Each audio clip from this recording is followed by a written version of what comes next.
বাংলা, জয় বঙ্গবন্ধু। বাংলাদেশ চিরজীবী হোক, শেখ হাসিনা আসবে, বাংলাদেশ আবার আসবে।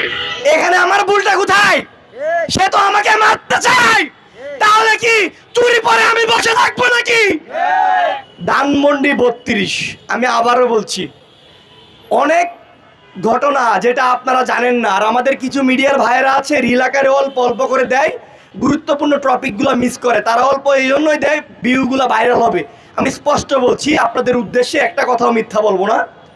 আমি ধানমন্ডি 32-এ যখন শান্তিপূর্ণ অবস্থান করছি, আমাদের কাছে মেসেজ ছিল, যেহেতু আমি একজন কেন্দ্রীয় সদস্য সচিব রাষ্ট্র সংলাপ ফোরাম SDF এর, সারা বাংলাদেশে আমাদের নেতাকর্মীরা, জুলাই যোদ্ধা যারা আছে, শহীদ পরিবার, তাদের সাথে যোগাযোগ হয়। তো আমাদের ধারণা ছিল সেখানে তারা বিভিন্ন রকম অতঃপ্রত চালাবে, তো আমরা এটা হইতে দিব না। তো আমি যখন দাঁড়িয়ে আছি খেয়াল করলাম একটা রিক্সাওয়ালা আমার ভিডিও নিচ্ছে। তো আমার এটা খেয়ালে মানে আমি পরে খেয়াল করলাম, আমার একজন চাচা এসে বললো, বাবা তোমার ভিডিওটা এই রিক্সাওয়ালা করছে, এর রিক্সাওয়ালা মনে হয় না, তুমি ওর ফোনটা দেখো।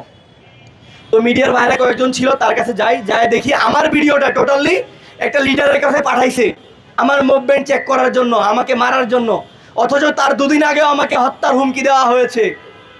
তারপর সে বললো সে সাধারণ মানুষ, অথচ তার ফেসবুকে যখন স্ক্রল করা হইলো সে যুবলীগের একজন সদস্য। এখানে আমার ভুলটা কোথায়? সে তো আমাকে মারতে চায়, তাহলে কি চুরি পরে আমি বসে থাকবো নাকি? তখন তাকে আমি আইনের হাতে তুলে দেই। এটা নিয়ে সুশীল পাড়ায় অনেক বক্তব্য হইলো, অনেক আন্দোলন হইলো, অনেক কথাবার্তা হইলো। ওকে, হটেবার সমস্যা নাই। তারপরে আরেকটা কথায় আসি। তারপরে যেটা হলো, আরেক ভদ্রলোক মিডিয়ার আইডি কার্ড ঝুলাইয়ে আসলো আমার কাছে কয়েকবার, আয়ুষ ভাই আপনি আমার একটু সাইডে আসেন 5 মিনিট। কেন?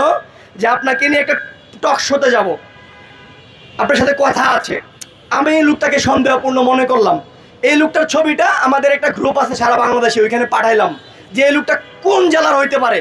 কিছুক্ষণের ভিতরে তার খবর আসলো সে যুবলীগের সদস্য। তার তথ্য প্রমাণ, তার প্রোফাইল আমার কাছে চলে আসলো। আমি সরাসরি মিডিয়াতে এটা দিয়ে দিলাম। দেওয়ার পর আবার তাকে সাধারণ জনতা আটক করলো। আটক করার পরে যেটা হলো, সুশীল সমাজ বলতেছে যে আমরা নাকি তাকে মব করেছি। আসলে মবের ডেফিনেশনটা কি এটা জানতে চাই যারা এই কথাগুলো বলে। আসলে মবের ডেফিনেশনটা কি? এটা কি মব নাকি? তার পরবর্তীতে আসি একটা গুরুত্বপূর্ণ টপিকে, যেটা আপনারা সবাই জানেন, অনেকেই জানেন না। একজন ভদ্রলোক যিনি আসলো, একটা ইয়াং ছেলে, আমার কাছে সব তথ্য প্রমাণ আছে। ইয়াং ছেলে আসলো, এই যে ভিডিও আছে। সে আইসা প্রথমে বলল সে সাধারণ মানুষ, সে কেউ না, সে কোনো কিছুই করে না, সে শুধু বঙ্গবন্ধুকে ভালোবেসে এসেছে। অথচ এই ছেলেটা জুলাইকে জঙ্গি বলেছে। এই শুনেন, আওয়ামী লীগ একটা ধর্ম, চিন্তা করেন, এই ছেলেটা বলতেছে আওয়ামী লীগের নৈতিকতা আছে। ওকে ফাইন, সুশীলরা বলতেছে আমি তার গায়ে কেন হাত দিচ্ছি? আজকে পুলিশ হত্যা দিবস। আমি এরকম করে প্রত্যেকটি মানে ঘটনা আমি মিডিয়াকে দিব। হ্যাঁ, আরেকটা স্পষ্ট বার্তা আমি আপনাদেরকে শোনাই, যেটা আমি এটা জয় বাংলা, জয় বঙ্গবন্ধু। বাংলাদেশ চিরজীবী হোক, শেখ হাসিনা আসবে, বাংলাদেশ আবার আসবে। জয় বাংলা, জয় বঙ্গবন্ধু। এই মিডিয়ার দালাল, এই সুশীলরা, তাহলে একে আপনারা যে বললেন আমি একটা সাধারণ মানুষের গায়ে হাত দিয়েছি, আমি কোনো সাধারণ মানুষের গায়ে হাত দেইনি।